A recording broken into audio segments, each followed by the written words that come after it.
Kepalaku benar-benar sakit.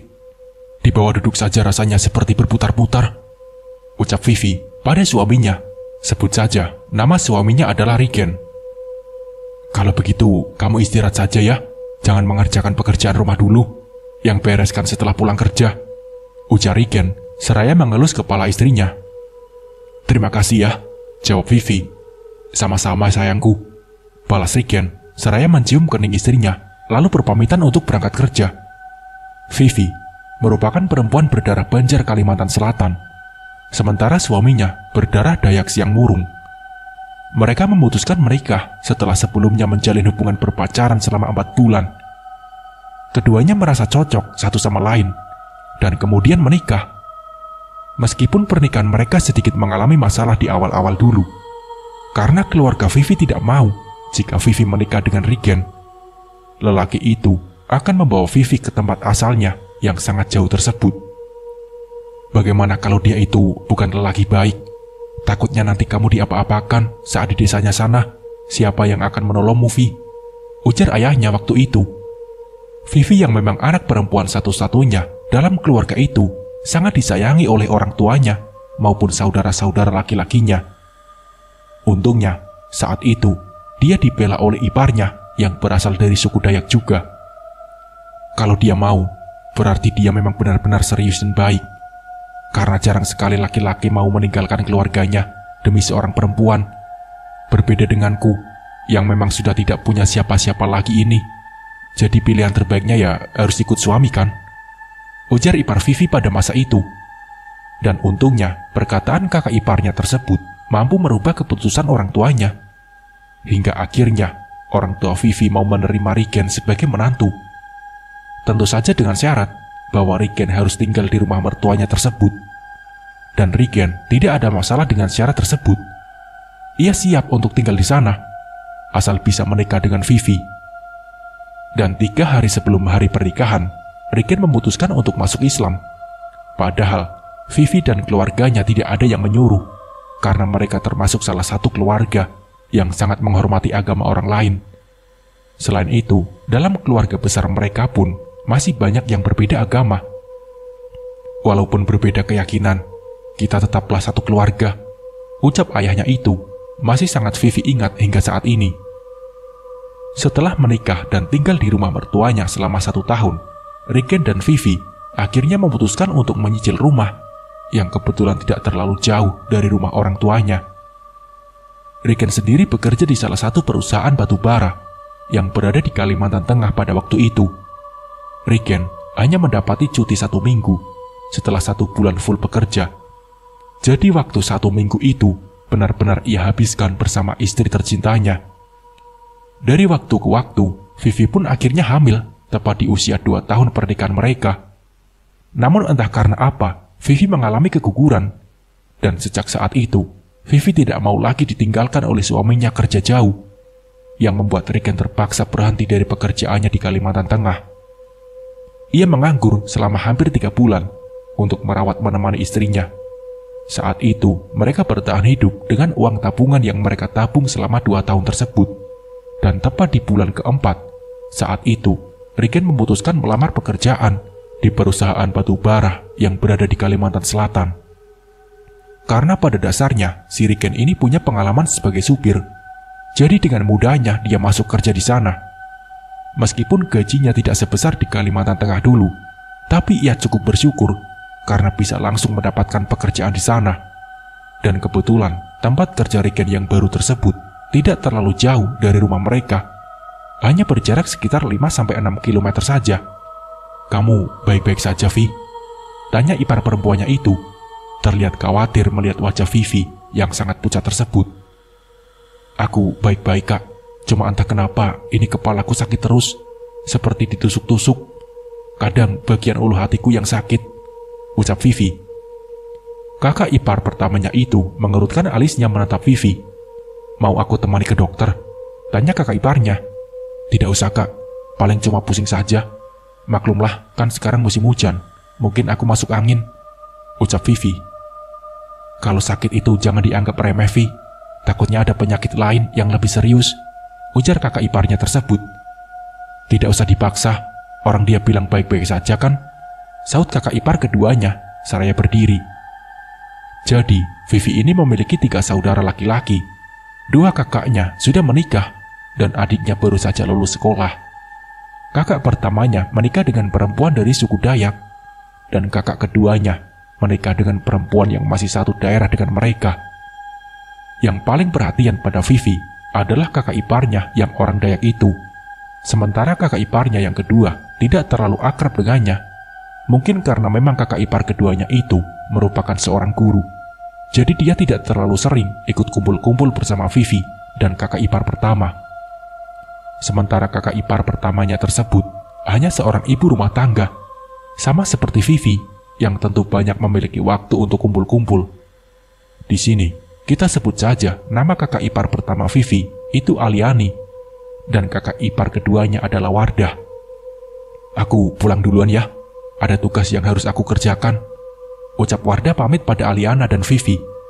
Keduanya mengangguk seraya tersenyum. Jangan-jangan kamu hamil, Vi, ujar Aliani setelah Wardah pergi. Vivi terdiam sebentar, ia kemudian tersenyum. Bisa saja yang dikatakan ke Aliani itu benar adanya. Iya kak, kok aku tidak kepikiran ya? Nah kan, jadi kamu harus periksa ke bidan, Vi, ujar Aliani tersenyum. Baiklah kak, nanti kalau Riken sudah pulang, aku akan minta antar ke bidan, ucap Vivi. Dengan mata yang terlihat berbinar, Aliani tersenyum. Lalu ia menyuapi adik iparnya tersebut. Sudah kak, perutku rasanya mulas, ujar Vivi sambil memegangi perutnya. Tiba-tiba ia muntah dengan posisi masih ada di atas kasur.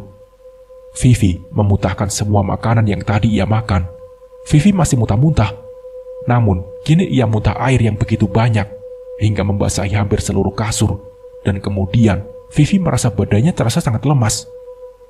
Vi, panggil Aliani, khawatir saat melihat Vivi jatuh ke atas kasur dengan posisi terlentang. Vivi tak menjawab, hanya hala napasnya yang terdengar, dan raut wajah Vivi yang terlihat kesakitan. Aliani menjadi panik melihat keadaan Vivi saat itu. Ia langsung berlari keluar rumah untuk meminta tolong pada salah satu tetangga. Dan tetangga yang diminta pertolongan itu pun bergegas mengeluarkan motornya untuk digunakan memanggil bidan. Aliani kembali ke rumah adik iparnya tersebut dan melihat Vivi sudah berdiri mematung di depan jendela kamarnya. Kamu baik-baik saja, Vi? Tanya Aliani. Iya kak, aku merasa lebih enakan sekarang, jawab Vivi. Kamu serius? Tadi itu kamu habis muntah sampai kayak benar-benar lemas begitu, ucap kakaknya. Iya kak, aku juga merasa aneh. Karena setelah badanku terasa lemas tadi, aku tiba-tiba merasa badanku seperti enteng, dan sakit kepalaku pun sudah hilang, jawab Vivi. Aliani mengerutkan alisnya, matanya menatap Vivi dengan lekat. Mereka diam-diaman hingga tetangga yang tadi dimintai tolong oleh Aliani datang bersama Bu Bidan. Bu Bidan tersebut menatap tetangga Vivi, seolah mempertanyakan kebenaran akan perkataannya.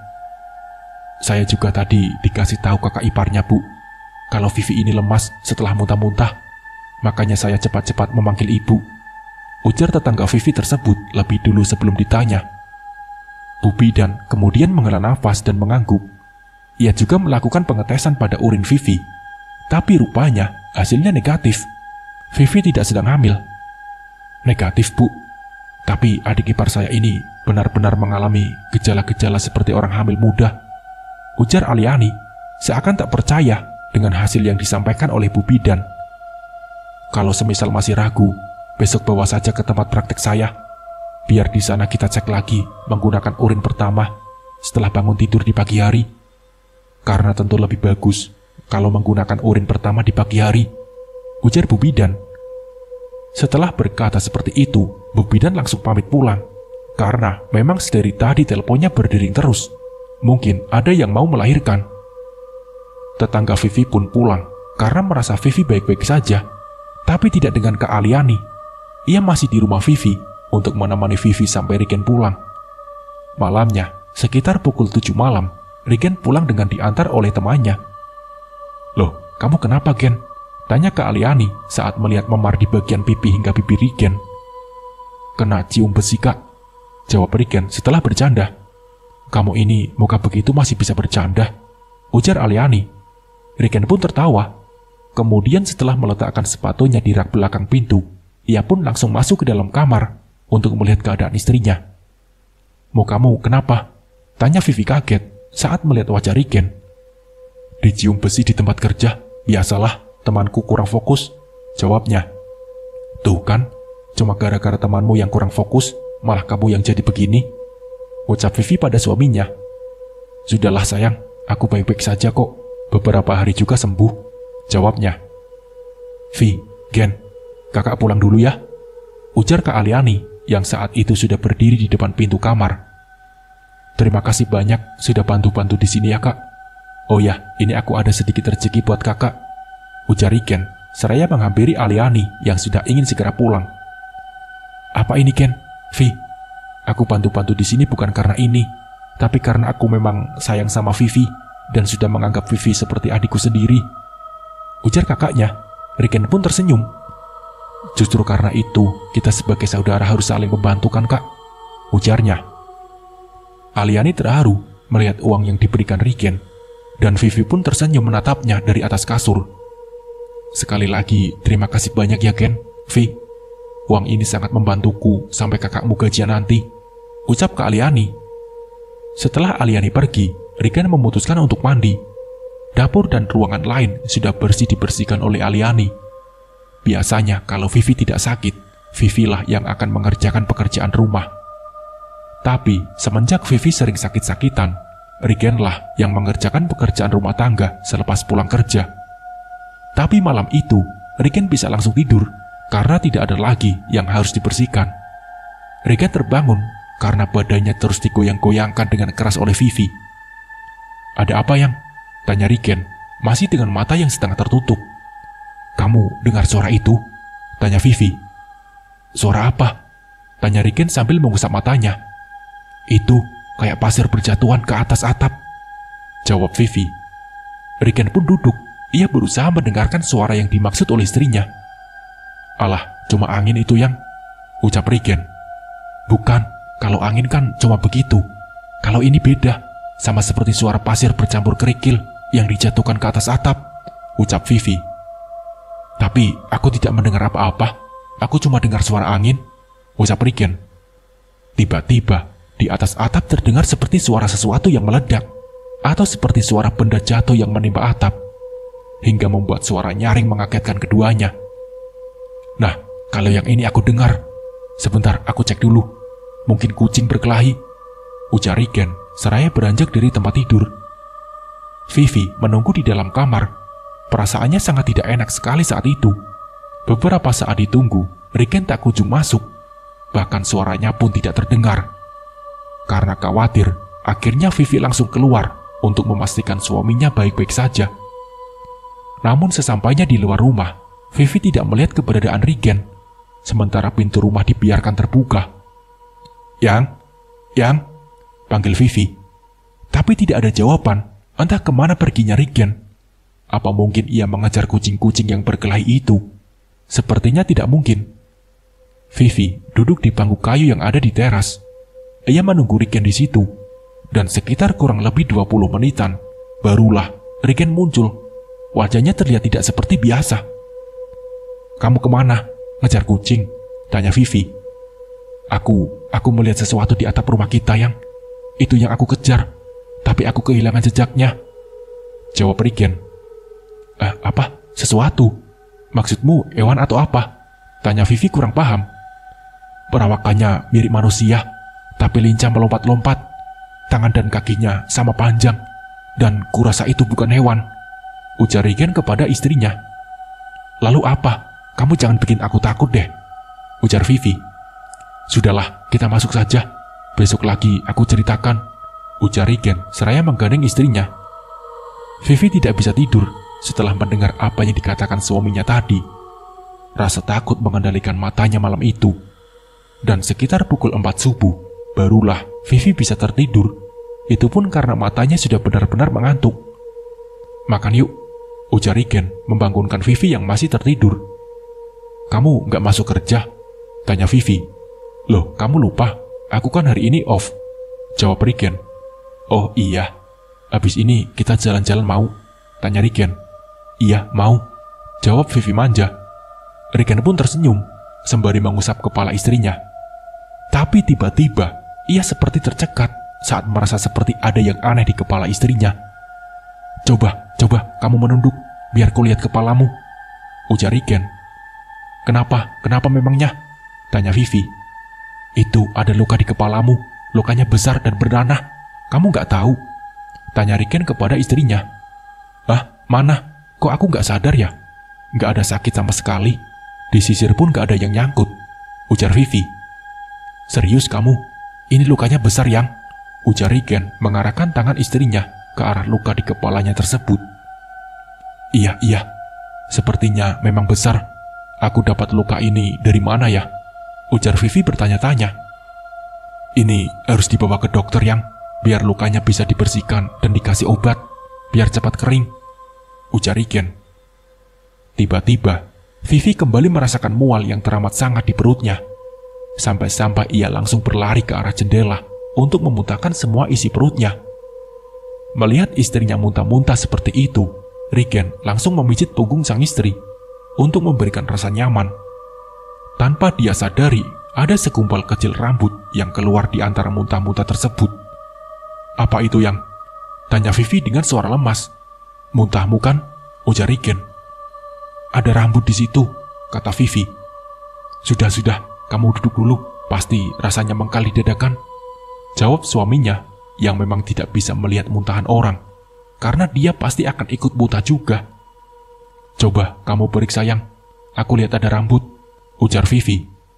Yang, kamu kan tahu aku. Tolong, Yang, kepalaku pusing, potong Vivi, yang membuat Riken akhirnya mau tak mau harus melihat ke bekas muntahannya Vivi. Iya, ada rambut, ujar Riken berakhir muntah. Kamu gak apa-apa kan? Masih bisa duduk gak? Tanya Riken. Vivi cuma menggeleng pelan. Dari raut wajahnya dapat terlihat betapa kesakitannya Vivi saat itu. Aku minta tolong tetangga buat jaga kamu dulu ya, ucap Riken kepada Vivi. Vivi tak merespon. Akhirnya oleh Riken, Vivi ditinggalkan sendirian. Sementara ia langsung berlari ke rumah tetangganya. Saat Riken dan tetangganya itu masuk ke dalam rumah, Vivi masih berbaring di atas kasur. Ada yang sakit, Vi? Tanya tetangganya itu pada Vivi. Tapi Vivi cuma mengangguk, tidak ada sepatah kata pun yang keluar dari mulutnya. Sakitnya di mana? Sakitnya di mana? Biar aku pijat, ucapnya. Dari ulu hati, seperti sampai Miss Vi Kumba, jawab Vivi dengan suara agak serak. Mungkin karena ia muntah berulang kali tadi. Kalau bagian perut ini, aku gak berani sembarang pijat, Vi. Aku oleskan minyak kayu putih saja ya, ujar tetangganya, sembari mengangkat baju di bagian perut Vivi. Mata si tetangga terbelalak menatap memar kebiruan di perut Vivi. Memar itu cukup besar. Vi, kamu tidak sedang berkelahi dengan Riken kan? Ucap tetangganya. Vivi lagi-lagi menggeleng. Di perutmu ada memar ini, Vi, seperti bekas pukulan, ujar tetangganya. Kebetulan saat itu Riken sedang tidak ada di sana, karena setelah mengantarkan tetangga masuk ke kamar tadi, ia langsung pergi tanpa pamit. Kalau ada masalah cerita saja, Vi, jangan dipendam. Kalau memang suamimu mukul sampai begini, kasih tahu aku, biar ku beritahu ke orang tuamu, ujar tetangganya. Sungguh, Mbak, kami baik-baik saja kok. Riken gak pernah mukul. Marah membentak pun hampir gak pernah, jawab Vivi berusaha bangkit untuk melihat memar seperti apa yang membuat si tetangga sampai mencurigai Riken melakukan KDRT. Kalau memar ini aku gak tahu dapat dari mana, Mbak. Karena beberapa minggu terakhir ini aku sering mendapatkan luka-luka yang aneh. Aku pun gak tahu itu luka apa, ucap Vivi. Kamu serius? Gak bohong kan? Tanya tetangganya. Aku gak bohong, Mbak, jawabnya. Aduh, jangan-jangan. Tapi siapa juga ya? Toh kamu ini orangnya baik, ramah tamah. Masa iya ada yang tega sama kamu? Ujar tetangganya, membuat Vivi tidak mengerti. Maksudnya, Mbak? Tanya Vivi meringis memegangi perutnya. Vi, jangan-jangan kamu kena santet, ujar tetangganya. Dan bersamaan dengan itu, tiba-tiba terdengar suara benda jatuh dari meja samping kasur Vivi yang membuat si tetangga sampai kaget. Astaga, itu apa? Saat dilihat, ternyata foto Vivi dan suaminya jatuh, padahal tidak ada yang menyenggol. Sebaiknya kamu periksa saja ke Ustadz Vi, ujar tetangganya. Dan tidak berapa lama, Riken pun datang bersama orang tua Vivi. Kita ke rumah sakit ya Vi, ucap ibunya. Maaf Bu, tapi saya rasa Vivi ini bukan sakit medis Bu. Sepertinya ada yang ngirim sesuatu ke dia. Kalau periksa ke rumah sakit, sebaiknya jangan disuntik dulu ya Bu. Karena penyakit non-medis seperti ini akan semakin memburuk bila disuntik. Ini dari pengalaman pribadi ayah saya, ujar tetangga Vivi. Ah, yang benar, tanya orang tua Vivi kaget. Coba ibu lihat perut Vivi, ujar tetangganya itu. Saat baju Vivi yang di bagian perut dibuka, memang terlihat memar kebiruan yang cukup besar. Kepalanya juga ada mah, ujar Riken. Ya Tuhan, kasihan sekali kamu nak. Siapa yang tega berbuat seperti ini? Ucap ibunya terisak. Coba saja bawa ke Ustadz Bu, atau orang yang paham dengan hal-hal seperti itu, usul tetangganya. Hari itu juga, orang tua Vivi memanggil Ustadz kenalan mereka untuk datang ke rumah Vivi. Dan sekitar setengah jaman, Ustadz yang tadi dipanggil orang tua Vivi datang. Ustadz itu meminta sebotol air mineral dengan ukuran besar pada ibunya Vivi. Dan oleh Ustadz, air di dalam botol itu dibacakan doa-doa. Nanti minumkan air ini padanya. Lalu kemudian sisa minumnya itu diciprat-cipratkan ke seluruh kamar ini, ucap Pak Ustadz. Orang tua Vivi dan Riken mengangguk secara bersamaan. Lalu tidak lama, Ustadz pun berpamitan untuk pulang. Benar saja, setelah meminum air doa itu, Vivi mulai berangsur-angsur sehat. Namun, ketika air doa itu habis, Vivi kembali jatuh sakit lagi. Setelah beberapa kali meminta air doa itu kepada Pak Ustadz, akhirnya suaminya memutuskan untuk membawa Vivi ke kampung halamannya. Karena menurut Riken, di sana ada pamannya yang sangat lihai dengan dunia santet menyantet. Insya Allah, amang saya bisa menyembuhkan Vivi, ujar Riken meminta izin pada kedua mertuanya. Tapi kalau misal tidak dibolehkan, kami berangkat berdua. Uma dan Abah bisa kok ikut. Sekalian melihat kampung halaman saya di pedalaman, ucap Riken lagi. Akhirnya, setelah kedua orang tua Vivi berunding, mereka pun setuju untuk ikut menemani keduanya untuk berangkat ke kampung Riken. Dan keesokan harinya, mereka sudah siap-siap pergi. Setelah menempuh perjalanan yang sangat panjang, ditambah hal-hal aneh yang terus terjadi pada Vivi, akhirnya mereka berempat pun sampai di rumah Riken. Keluarga besar Riken menyambut kedatangan mereka dengan sangat hangat. Mereka juga terlihat khawatir saat melihat keadaan Vivi. Namun, mereka harus menunggu malam nanti agar bisa langsung bertemu dengan amangnya Riken. Karena pada saat itu, amangnya Riken sedang berada di ladang. Kita panggil saja amang si Riken ini dengan nama Amang Kuncai. Hari sudah mulai gelap. Vivi masih mengeluhkan sakit di bagian ulu hati hingga misfinya. Bahkan, kini ia juga merasakan sedih-sedihnya seperti remuk. Tidak lama setelah hari gelap, Amang Kuncai datang bersama adik sepupu Riken yang tadi disuruh menjemput si Amang. Saat baru masuk melewati pintu, Amang Kuncai langsung tertegun melihat ke arah Vivi. Amang Kuncai mendekat ke arah Vivi. Matanya terpejam dengan tangan yang ditempelkan di ubun-ubun kepala Vivi. Dia ini terkena santet dari Dayak seberang. Santet yang sangat mematikan. Sebelum akhirnya mati, dia ini akan terus-terusan sakit. Sakit yang dari hari ke hari semakin bertambah parah. Aku tidak sanggup mengobatinya, ujar Amang Kuncai.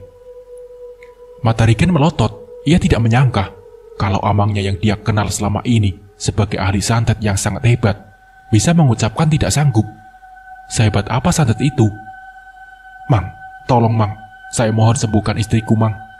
Isak Riken menyentuh kaki amangnya. Aku tidak bisa, aku tidak sanggup, ujar Amang Kuncai.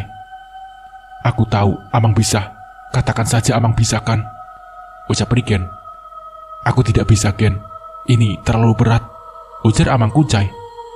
Baik, kalau memang Amang tidak mau mengobati istriku, aku juga akan ikut mati bersamanya nanti, ujar Riken dengan suara lantang, mengejutkan orang-orang yang berada di sana. Amang Kuncai menarik nafas panjang. Ia menutup langit-langit rumah sebelum akhirnya ia berbicara. Iblis yang diminta untuk membunuh istrimu ini meminta nyawa pengganti. Baru setelah itu dia akan melepaskan Vivi. Tapi ini iblis, Ken. Aku tahu dia tidak akan menepati janjinya. Dan nyawa yang diminta pun bukan sembarangan, Ken, tapi nyawamu. Ujar Amang Kuncai, membuat orang tua Vivi yang mendengar itu langsung histeris. Aku ikhlas, Mang, kalau aku harus jadi pengganti. Asal Vivi bisa sembuh, aku siap mati untuknya. Karena aku tanpa Vivi tidak akan bisa bahagia lagi, Mang. Ucap Riken melunak. Begitupun juga istrimu, dia tidak bertahan tanpa kamu, Ken. Ujar Amang Kuncai. Kalau begitu, kami sama-sama mati saja. Buat supaya aku terkena santet yang sama. Ujar Riken tetap nekat dengan niatnya. Amang Kuncai lagi-lagi menghela napas. Ini semua sangat berat. Kalau dia menuruti Riken, dia akan kehilangan keponakannya itu. Tapi kalau tidak dituruti, Riken juga pasti akan mati bunuh diri saat istrinya nanti mati. Biarkan aku berpikir dulu, Ken. Ujar Amang Kuncai akhirnya. Ken, tidak perlu kamu sampai mengorbankan dirimu, Ken. Kami ikhlas semisal Vivi harus pergi. Mungkin itu sudah takdir. Kamu juga harus ikhlas ya. Tanpa Vivi pun kamu tetap jadi anak kami. Ujar ibu mertuanya. Keadaan tegang tadi seketika menjadi haru. Riken menangis sejadi-jadinya. Tiba-tiba, saya akan ikhlas melepaskan anak saya. Tapi saya ingin orang yang menyantet anak saya ini juga mengalami hal yang serupa dengan apa yang anak saya alami. Apakah kau tahu siapa orang itu? Tanya ayah Vivi. Riken mengusap air matanya. Lalu ia dan ibu mertuanya saling berpandangan. Sedari tadi mereka tidak ada yang terpikir untuk menanyakan dalang pelaku tersebut pada Amang Kuncai. Mungkin karena terlalu sedih dan panik. Iya, Mang, siapa orangnya? Kalau seandainya aku tahu siapa orangnya, aku akan bersujud, memohon supaya dia menghentikan santet yang dia kirim ke istriku. Ujar Riken kepada Amang Kuncai. Lagi-lagi, Amang Kuncai menghela napas panjang. Sementara itu, Vivi terus meringis kesakitan. Tangannya sampai gemetar menahan perutnya yang terasa sangat sakit tersebut. Pelakunya adalah orang dekat sekali. Dia adalah sosok menantu perempuan dalam keluarga kalian. Ujar Amang Kuncai akhirnya. Bersamaan dengan itu, Vivi berteriak kesakitan. Bagian perutnya tiba-tiba membiru, dan terlihat ada sesuatu yang bergerak-gerak di dalamnya. Orang-orang yang ada di situ menjadi syok. Ibunya Vivi dan Riken menangis sejadi-jadinya, sambil memegangi tubuh Vivi. Oleh Amang Kuncai, Vivi diberikan air yang sudah dimantrai, dan dalam sekejap, Vivi menjadi tenang kembali. Ada 2 menantu perempuan di keluarga kami. Siapa dia? Ujar ayah mertua Riken dengan wajah yang merah padam menahan emosinya. Tentu saja dia marah. Orang tua mana yang tidak marah melihat putri kesayangannya jadi seperti itu? Sementara Riken tidak lagi ikut berbicara. Ia berada di samping Vivi sambil memeluknya. Dia tidak punya anak, masih berusaha untuk mendapatkan anak. Santet ini dipicu oleh rasa marah dendam, rasa iri, dan rasa sakit hati terhadap suaminya. Ujar Amang Kuncai, membuat orang tua Vivi seakan tidak percaya. Itu Wardah. Tapi apa yang membuatnya iri, marah, dendam pada Vivi? Vivi sama seperti dia. Vivi juga tidak punya anak. Tanya ibu mertua Riken. Dari yang aku lihat, dia ini iri dengan respon dan perlakuan Riken pada Vivi. Karena suaminya tidak seperti itu. Suaminya ini lebih sering menyalahkannya karena dia belum juga hamil. Padahal segala cara sudah dilakukan keduanya untuk mendapatkan anak. Lalu karena itu, suaminya berubah dan mulai membandingkan istrinya itu dengan adiknya, si Vivi. Bahkan suaminya ini pernah punya selingkuhan, dan sekarang sudah tidak lagi karena suaminya sudah diberikan sesuatu yang tidak bagus, semacam perunduk kotor. Tidak hanya sampai di situ, karena rasa sakit hati dan dendamnya mulai bermunculan. Ia berniat jahat saat melihat Vivi yang begitu bahagia diperlakukan seperti ratu oleh Riken. Tidak seperti dia yang malah diperlakukan sebaliknya oleh suaminya sendiri. Tujuannya dia menyantet Vivi supaya adik tersayang suaminya itu menderita dan mati. Menderita sakit dan kehilangan jika Riken menggantikannya. Dan jika tidak, maka Vivi akan mati secara perlahan dengan rasa sakit dan tersiksa. Ucapnya. Ayah mertua Riken terdiam. Nafasnya terdengar berat. Apapun itu, tidak seharusnya dia melakukan ini semua pada Vivi. Vivi di sini tidak bersalah. Yang salah itu suaminya. Kenapa dia melakukan ini pada Vivi? Jawabnya. Malam semakin larut. Setelah dirasa tidak ada lagi yang perlu dikatakan, Amang Kuncai lalu pamit pulang. Rigen masih memeluk Vivi sambil menangis. Sementara mertuanya terlihat melamun dengan berbagai macam pikiran yang kusut.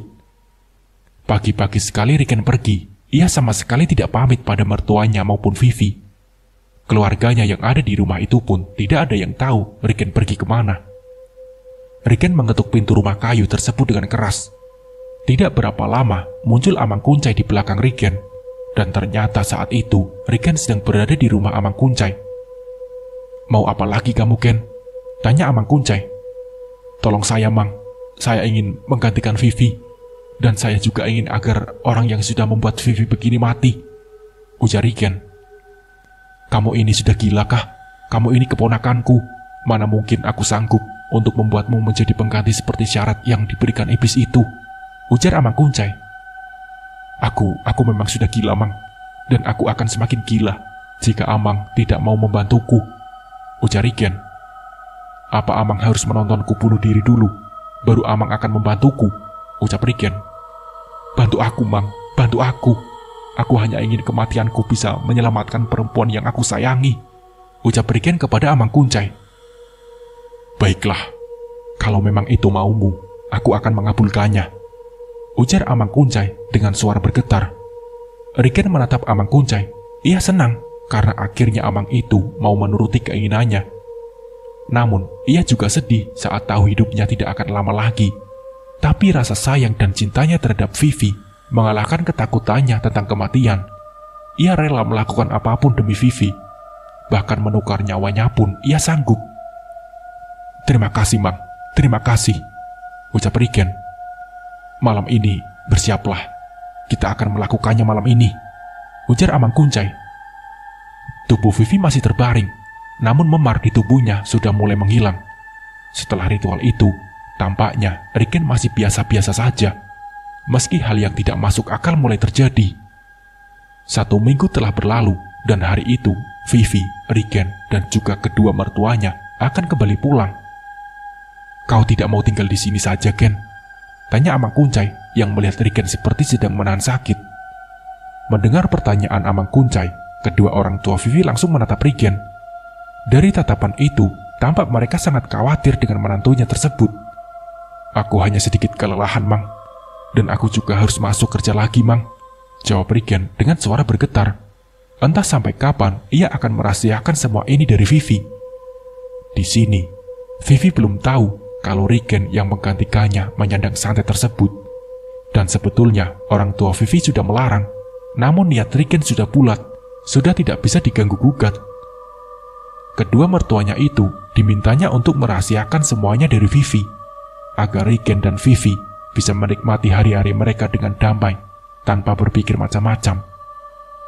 Karena Rigen ingin membuat kenangan indah bersama Vivi di akhir-akhir hidupnya, yang mungkin tidak akan lama lagi, Amang Kuncai menatap kepergian keponakannya tersebut dengan raut sedih. Ia bertekad akan membalaskan semuanya. Ia tidak akan melepaskan orang itu. Singkat cerita, saat mereka tiba di kampung halaman Vivi, rupanya Wardah dan kakak laki-laki Vivi sudah pergi. Tidak ada yang tahu mereka kemana. Bahkan mereka sama sekali tidak pamit pada Aliani dan suaminya. Aliani langsung memeluk adik iparnya itu. Aku rindu sekali sama kamu, Vi. Kamu gak apa-apa kan? Kamu baik-baik saja kan sekarang?" tanya Aliani. "Aku baik-baik saja, Kak. Untung amangnya Rigen berhasil menyembuhkanku," jawab Vivi. "Syukurlah. Tapi siapa pelakunya, Vi?" ucap Aliani. Vivi menatap kedua orang tuanya. Sepertinya ia tidak ingin lagi mengungkit siapa pelakunya. Ia bisa sembuh saja. Vivi sudah sangat berterima kasih. "Orang jauh, Kak," jawab Vivi. Aliani menatap Vivi dengan alis yang mengkerut. "Kamu bohong, Vi. Aku tahu kamu bohong," ujar Aliani, yang memang sangat hafal dengan sosok adik iparnya tersebut. Vivi menarik nafas panjang, lalu menghembuskannya. "Betul, Kak. Aku gak bohong," ujar Vivi. "Kamu gak kerja?" tanya Vivi pada Rigen yang masih tidur di balik selimut. Aku masih mau libur. Aku mau menyegarkan pikiran kita terlebih dulu. Setelah semua hal yang terjadi ini, aku rasa kita butuh liburan, ucap Riken kepada istrinya. Saat selimut dibuka, Vivi mengurutkan alisnya menatap Riken. Wajahmu pucat sekali, Yang. Kamu sakit? Tanya Vivi kepada Riken. Cuma sedikit lelah saja, makanya aku ingin liburan, Yang. Biar nanti segar lagi, jawab Riken. Hari itu juga mereka pergi berlibur dan setelah 1 minggu, mereka pun pulang. Di sini, keadaan Riken benar-benar sudah sangat menahan rasa sakitnya. Namun ia tetap berusaha menikmati kebersamaannya bersama sang istri tercinta. Hari itu, Riken muntah-muntah, sama seperti Vivi sebelumnya. Di muntahannya terdapat gumpalan rambut. Kamu kenapa, Yang? Tanya Vivi dari luar kamar mandi. Kayaknya aku masuk angin, Yang, jawab Riken dengan suara bergetar. Dadanya benar-benar terasa sangat sakit. Aku buatkan untalan ya, ujar Vivi. Di dapur, Vivi membuatkan untalan untuk memburu angin. Berupa lada yang dihaluskan, lalu dicampur sedikit air dan dibulatkan. Biasanya setelah minum untalan kampung seperti itu, orang yang masuk angin akan langsung kentut. Riken keluar kamar dengan memakai setelan baju kerjanya.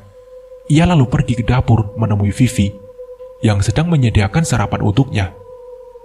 Itu diminum dulu untalannya, biar cepat enakan perutmu, ujar Vivi kepada suaminya. Riken pun duduk sambil memegangi kepalanya.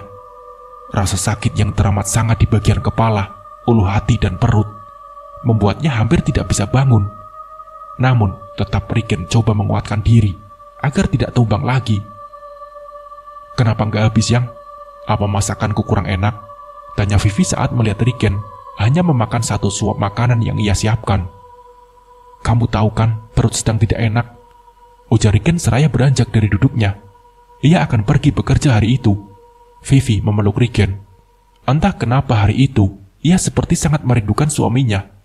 Padahal mereka selalu bersama sepanjang waktu. Kamu hati-hati ya, ucap Vivi. Iya, kamu juga ya, balas Riken tersenyum simpul.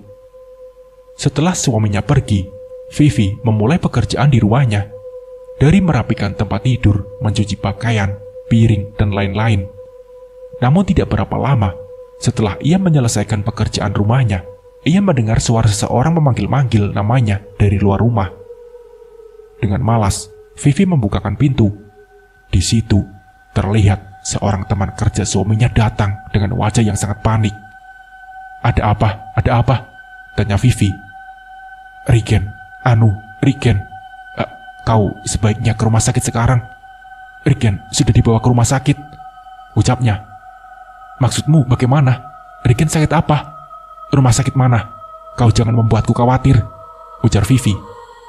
Riken jatuh saat bekerja. Dia tidak sadarkan diri. Sebaiknya kau sekarang ikut aku, ucapnya. Merasa tak percaya dengan ucapan teman suaminya tersebut, Vivi pun meminta ditemani pada tetangganya. Dan setelah tetangga Vivi datang, mereka pun mengikuti teman Riken tersebut. Di sepanjang perjalanan, jantung Vivi berdegup sangat kencang. Perasaannya was-was, tak karuan. Saat itu, ia berdoa, semoga apa yang dikatakan teman suaminya tadi hanyalah kebohongan.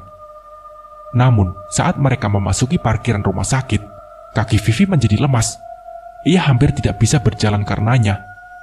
Untungnya, tetangga Vivi yang baik itu membantunya berjalan dengan cara dipapah. Setibanya di salah satu ruangan, terlihat seseorang terbaring dengan kain putih menutupi seluruh tubuh hingga kepalanya. Vivi berjalan ke arah orang yang ditutupi kain putih tersebut, dan saat dibuka, terlihat wajah Riken yang sudah pucat di sana. Melihat itu, Vivi langsung menangis dan berusaha membangunkan suaminya. Teman suaminya yang tadi mengantarkannya menatap ke dalam ruangan itu dengan penuh kesedihan. Tetangga Vivi berusaha menenangkannya. Ia memeluk tubuh Vivi dengan erat, hingga tiba-tiba Vivi jatuh pingsan. Bisa tolong aku panggilkan orang tua Vivi, ujar tetangganya itu pada teman Riken tadi. Tanpa diminta 2 kali, lelaki itu langsung beranjak pergi untuk memanggil kedua orang tua Vivi. Saat orang tuanya datang, Vivi masih menangis dan dipeluk oleh tetangganya. Singkatnya, jenazah dibawa pulang dan bersiap akan dimakamkan. Vivi masih menangis, tak mau melepaskan pelukannya pada tubuh Regen yang sudah mulai kaku. Di pemakaman itu, Vivi beberapa kali pingsan.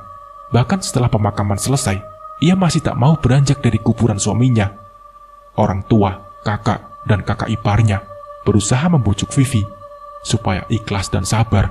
Namun tidak semudah itu bagi Vivi mengikhlaskan kepergian suaminya yang begitu sangat mendadak. Tidak akan ada yang mencintaiku seperti dia, ucap Vivi berulang-ulang. Beberapa hari setelah pemakaman, dan Vivi masih tak bisa diajak bicara. Ia terus menangis, dan bahkan tidak mau makan. Kau tahu, Vi, kalau Regen melihatmu seperti ini, dia pasti sangat sedih. Dia mengorbankan dirinya karena dia tidak ingin melihatmu kesakitan lagi. Tapi kamu malah seperti ini, ujar ibunya.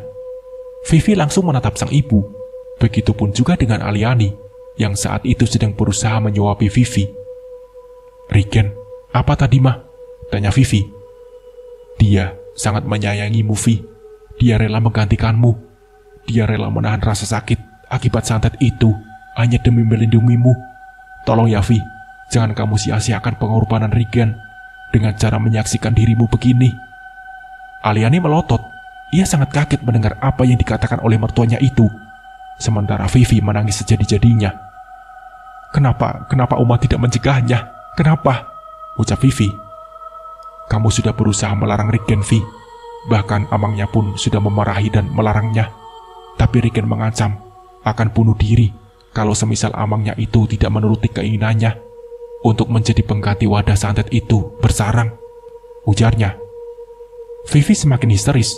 Ia mengumpat kasar sambil menyebut nama Wardah, menyumpahi Wardah yang sekarang entah ada di mana. Wardah, tanya Aliani pada ibu mertuanya. Akhirnya, oleh ibu mertuanya, semua hal saat mereka berada di kampung Regen itu pun diceritakan pada Aliani.